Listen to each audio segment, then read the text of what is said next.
Yeah, okay. Good afternoon, everybody. It is um tw- almost 12 o'clock.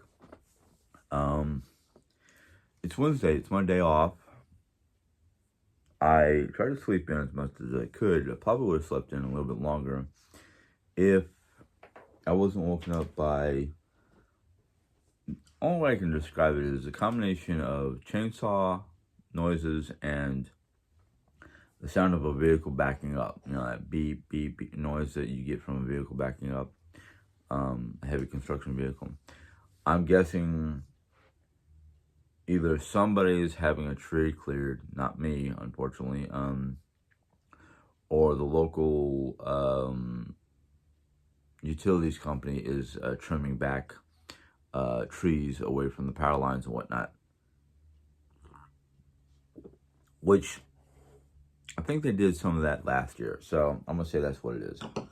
Being we're getting into tornado season and whatnot, I can see the the utility company wanting to trim trees back away from power lines and whatnot because, well, one, if the wind blows just right, tree can knock out a power line. Um, I've seen this happen in places like New York where the tree literally grows around the power line will be here and the tree will literally engulf the power line. Um, because I've seen them cut like the tree um, away from the power line and found that they had to literally cut a chunk of the piece of wood and leave it connected to the power line because it grew around it. Um, it's amazing what nature will do sometimes. And because this is Wednesday, this may be a longer video because it's almost a week's worth of updates and just life events, but maybe not because not much really exciting has happened. You know, the usual go to work, do your job, come home, spend your time at home trying to entertain Jerry or lift her spirits up. Um, in fact, yesterday, oh man, we're going to talk about yesterday. Yesterday was probably the most eventful day of the week. Why? Well, here's what happened. I went into work, do my usual time on Monday. I came home. I was relaxing. My phone alerted me to a text message.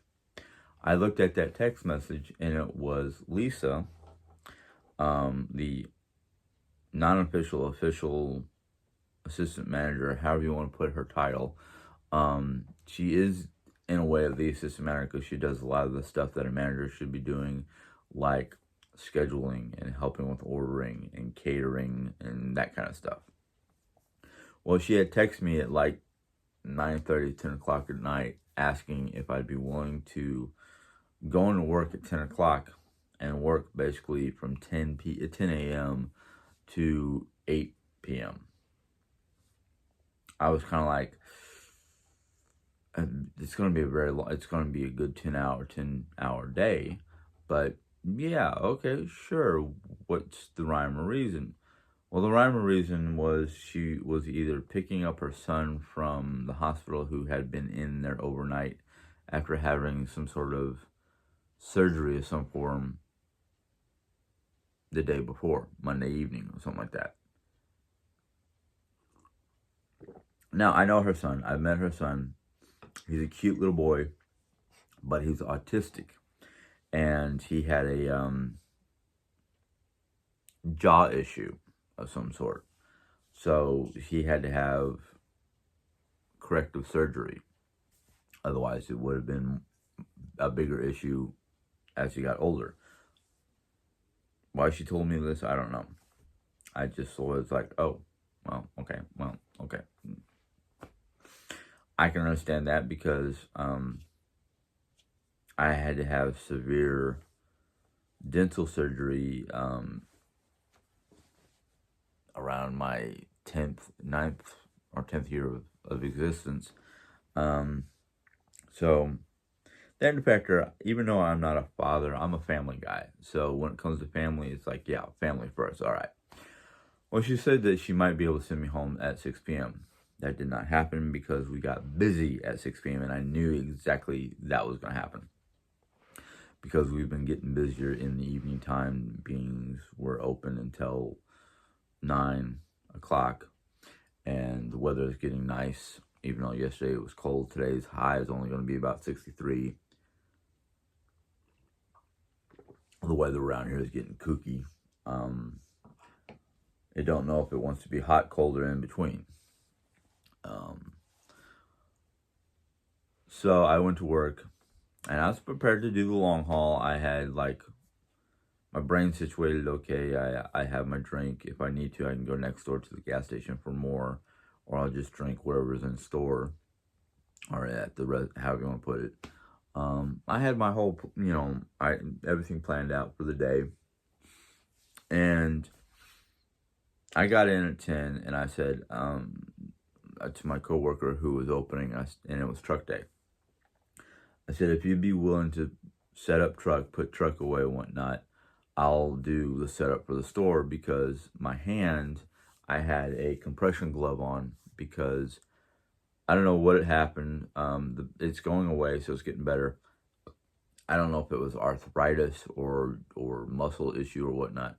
But if I had put too much pressure on the two middle fingers here, it would hurt like crazy. And I think I put that in a video that I forgot to put up last night because last night was so busy. I did a video Monday, and between Monday evening and Tuesday, I was just kind of like brain dead. So I have a couple videos to put up, at least two. Well, at least two after this one. But she got to work at 11. And I was thinking to myself, okay, well, she's here at 11. She can send me home between, 12 and 1. Let me go home for at least 2. Let me 12 to 1, 12 to 2, whatever. Let me get out of the store for an hour or so so I can get a lunch, instead of just having one meal there, because I won't eat more than one meal there, because that's just, even though I do get a 50% discount, it's still costly. Of course, sometimes we can get free food. The new owner doesn't care. All right, she doesn't seem to care. It's not like she doesn't care, but it's like, you work here, get yourself a free meal, especially if you're going to be here over 8 hours or over 6 hours, whatever it is. So I'm like, oh, okay. But it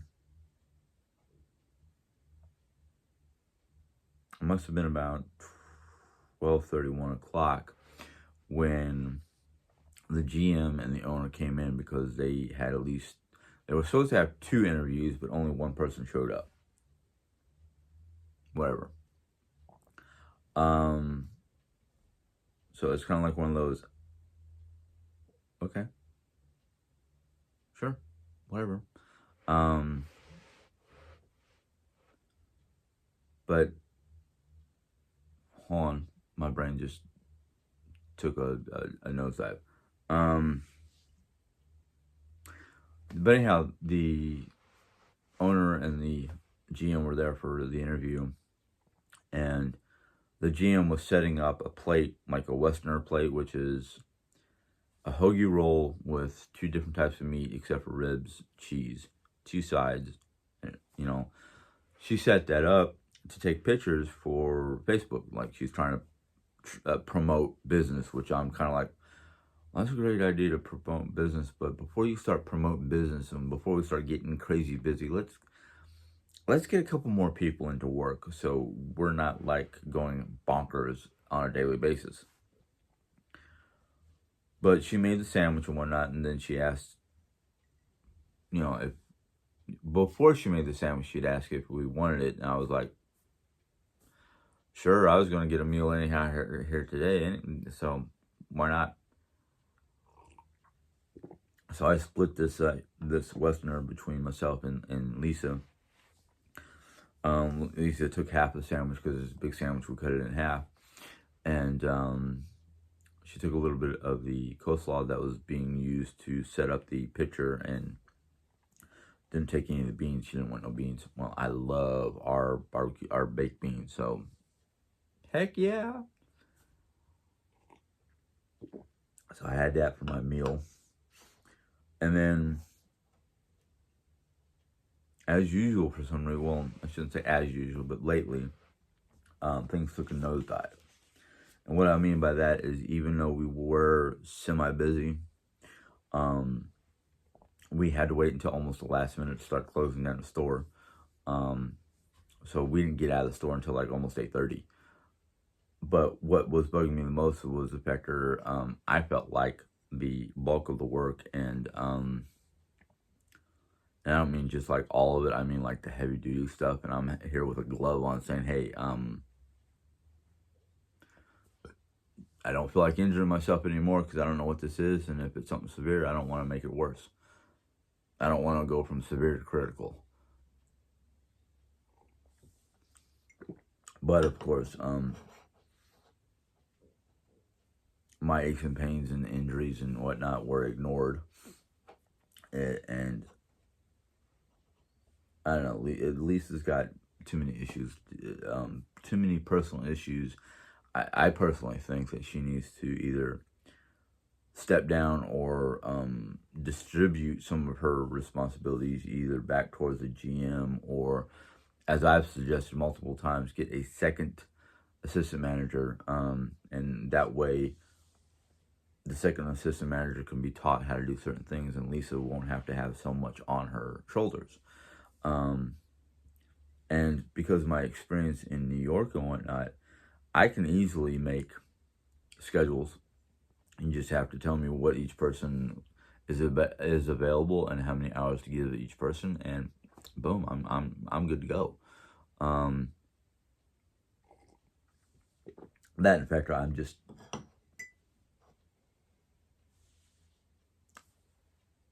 I don't take anything personal when it comes to work. I try to make sure everything at work is professional. So I don't take into account somebody's attitude towards me. I don't take into account personal issues. I take into account, you said you're available to work these hours. If you do not want to work these hours, or you want to show up late, there's two things that's going to happen. First thing is I'm going to decrease your hours and increase the hours of people who will work or who does work. And second thing that's going to happen is if you still blatantly come in late or leave early before everything's done at the store, I give you a verbal warning, then I'll give you a written warning. If you ignore either or, I'm going to sit down with the other managers and say, hey, look, this person's not listening to verbal or written warnings of tardiness or no show, no call. Let's see if we can either terminate him or get a replacement before we terminate him. But I'll take away his hours before I do that. And yes, I'm aiming the word his because we have a certain young man who's doing it. Now, I guess he's been told that if he keeps on coming in late, he will get fired, and he started showing up on time. Which tells me it's not a transportation issue, it's a attitude issue. And I can't afford to have one person doing that, because if one person's doing that when we get new hires, the new hires are going to think, oh yeah, I can come in whenever I want to and leave whenever I want to. No.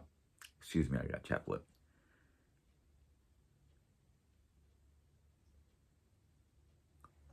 It's strange to think that I'm getting chapped lipped on cool days, but my chapped lip happens because of the heat in the house sometimes. Even though I'm wearing a hoodie because I'm semi-chilly, but in this room I'm getting warm because it's a south-facing room and it's nice and sunny. There's no clouds and all that fun stuff. But anyhow, other than those little issues, works. I have no problem with work. I go in there, I punch the clock, I do what I have to do, I do what is necessary, I put in my maximum effort. Yes, sometimes my maximum effort means I come home sore, tired, and ready to collapse. Today's Wednesday, and because we slept in, we're not going to do anything other than what needs to be done around the house. Jerry's actually been in a good mood. Oh, yesterday. I'm still on yesterday. Don't get ahead of yourself, Jim. I came home, and I got home at around 8:22, 8:30, somewhere around there. Which means I probably left the store about 8:15, somewhere in between 8:10 and 8:15. Maybe a little bit later, maybe 8:10, 8:20, because it only takes me a few minutes to get home when there's nobody on the road. I got home, all the lights were off, even the carport light. Jerry wasn't out in the living room with, just TV on. And usually I can tell if that's on or not just by the slit in between the curtains on our Arcadia door. But it had me concerned because it's like, packages that anybody can see on the carport, no lights. Mom's car is missing, which means mom's best friend has it because they need it for a reason. They can't afford their own car, but they have their driver's license. So that's between mom and her, or mom and her friend.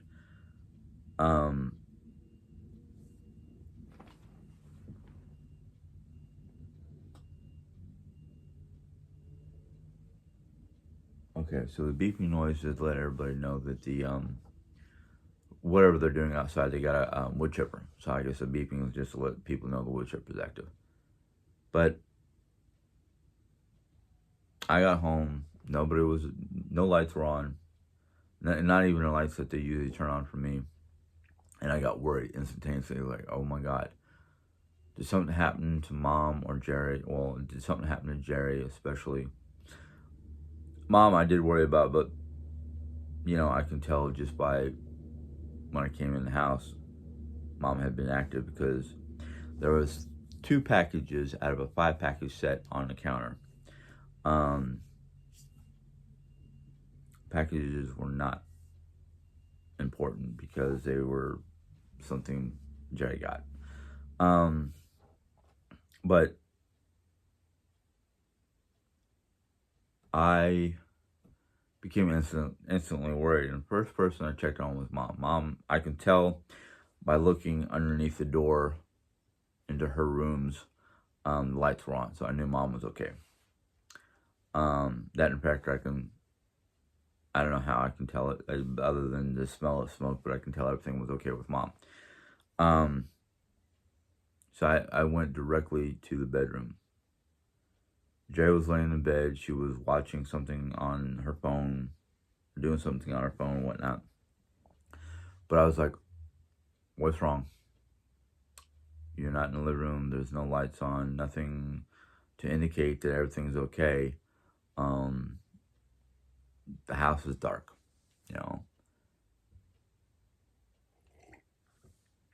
And because I didn't know mom was giving her a vehicle to her friend for the weekend or whatever, I instantly went into panic mode, like, what's going on? But, no, Jerry just had a very bad day. I can tell you this much, and it's a combination of depression and just trying to get her, as she put it, her mojo back. But yesterday was a really bad day, and she just couldn't handle being alone. She I'm trying not to get emotional about this, but she just couldn't handle being alone that day, yesterday, and I was like, well, you didn't text message me. I was too busy to text, but if you would have text messaged me, I would have at least known everything, known something was up. You could have told me bad day, emotional day, whatever. And she's like, well, I didn't really want to disturb you, blah, and she went into her rhyme or reason for not texting me to give me a heads up. And I was like, look, I had a bad day too. I'm not going to get into it right now. I want her to be at a more stable platform for whatever reason. So we didn't have to get into a lot of, like who had the worst day. Um, and I don't know if I don't know if her don't know how to. It almost reminds me, and I hate to compare her to an animal, to any kind of animal. It almost reminds me of the stories I heard about different people with pets who have um, certain forms of anxieties when the owner is not there, and they, for most pets, they act out and do destructive stuff. Um, but it's almost like that. It's almost like I'm not here to be at her side, so she gets emotionally distressed and has emotional issues. Now, I can tell you, I can tell you, I think I know what contributes to this issue. One, I know it's been 8 months or so since her brother passed away. Two, she's at that age where she's getting menopausal. And I know from stories when I've heard a lot of women who get menopausal have various anxieties or emotional issues, depression. Some days she has high energy, some days she has low energy. There's a lot of different contributing factors to what's going on with her right now. And it's bad enough when nature throws the curveball of, you're 50, guess what time it is? Menopause. You're at that age, you're getting the season of menopause. I don't mean to make fun of it, because I know a lot of women have different issues due to menopause. So I try to be there for her. Unfortunately, days like yesterday where I worked literally almost 10 and a half hours, it's hard for me to be there for her. And I keep on, not that I don't want to work, but the way my body is starting to, I hate to use the word, but the way my body feels like it's deteriorating physically, I don't know how many more years I have worth of work in me. Some days I feel like it's one day worth of work. Some days it feels like I still have at least 10 plus years worth of work in me. But with, like last night, coming home to her being distressed and just wanting to cuddle,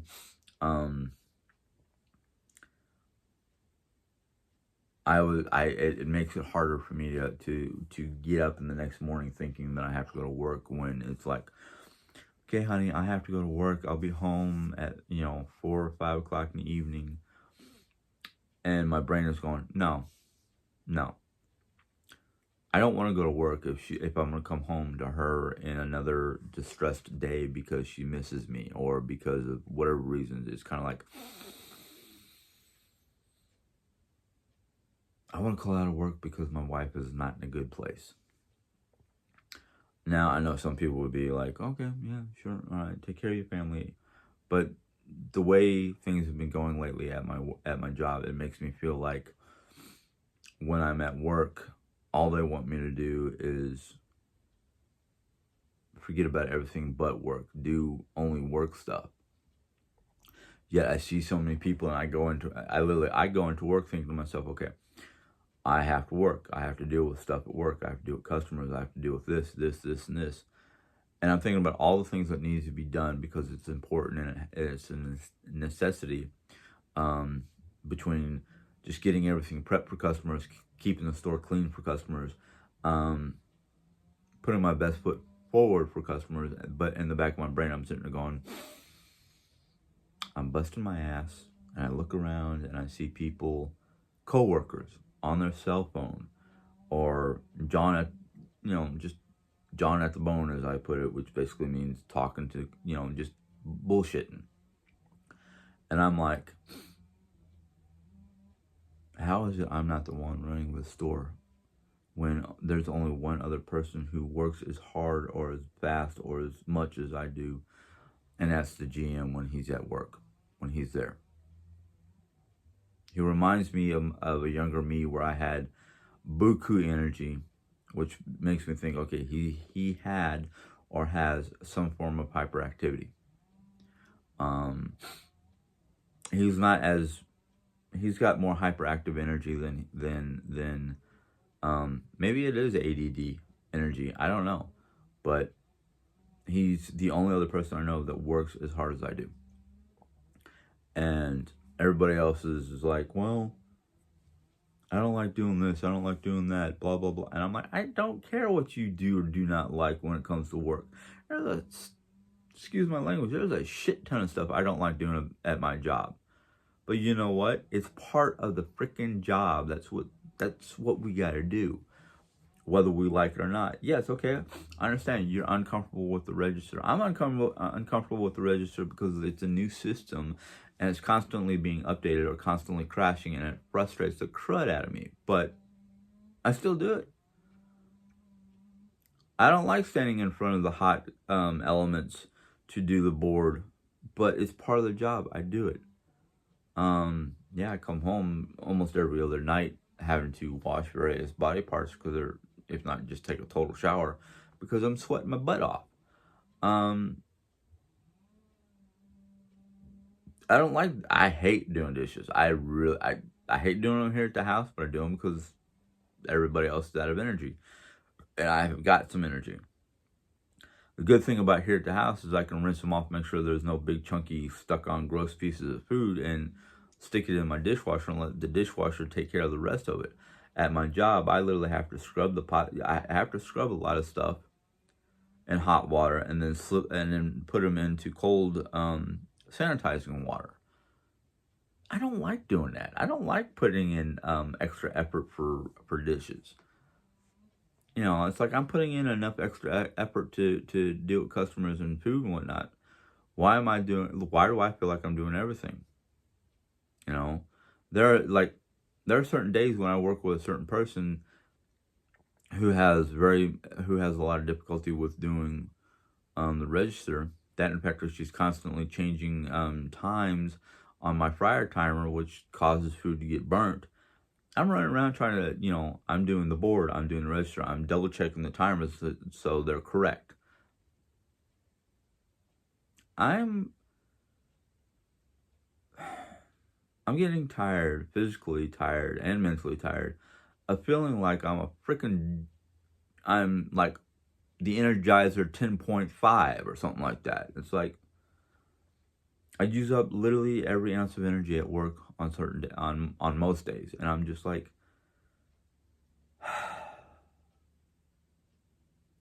do I try to claim SSID for my back and my ankle and my knee and my shoulders and just the possible early onset of arthritis, joint problems, or do I just keep on going and hoping I can last another 10 years would be 59, so 10 to 15 more years of hard labor before either I'm forced to retire or, God forbid, retire. And I don't mean like, oh yeah, I'm done working, I can sit around my house, do nothing. No, I mean like retire like you're 6 feet underground.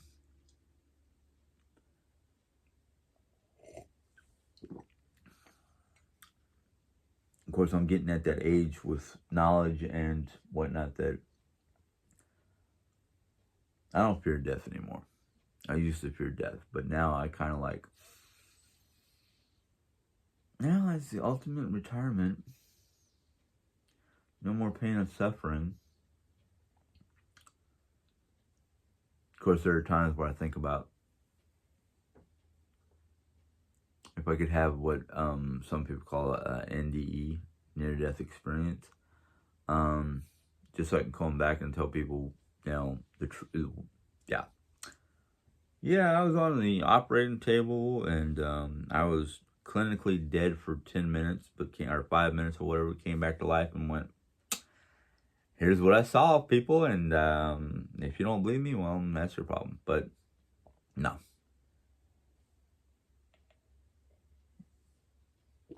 No, because being my luck,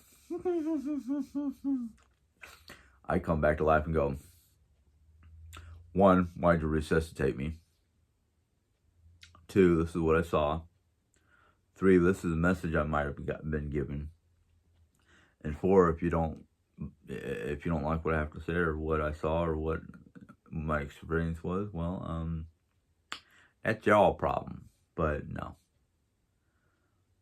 because I'm sorry. I've heard stories about people who have died, came back to life after being clinically dead for a couple minutes or so, and either going insane because of the medical community going, yeah, you're full of shite, or well,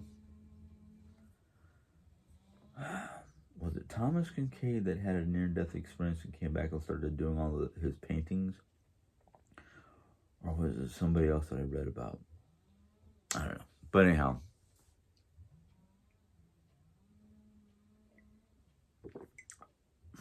I'm going to go ahead and end this video because this is a basic life update video. Granted, I'm probably going to have to rewatch it to entitle it and whatnot because I've got so many things I got on my brain to do. If you enjoyed this video, give it a thumbs up. If you have any questions or comments, go ahead and put it in the comment box. If you're new to my channel and want to hear more insanity or whatever that you might have heard that you are interested in, go ahead and click the subscribe button. A little bell will pop up, and YouTube will, once you click on that bell, YouTube will let you know when I put in a new video. Until next time, God bless. Have a good day. Bye.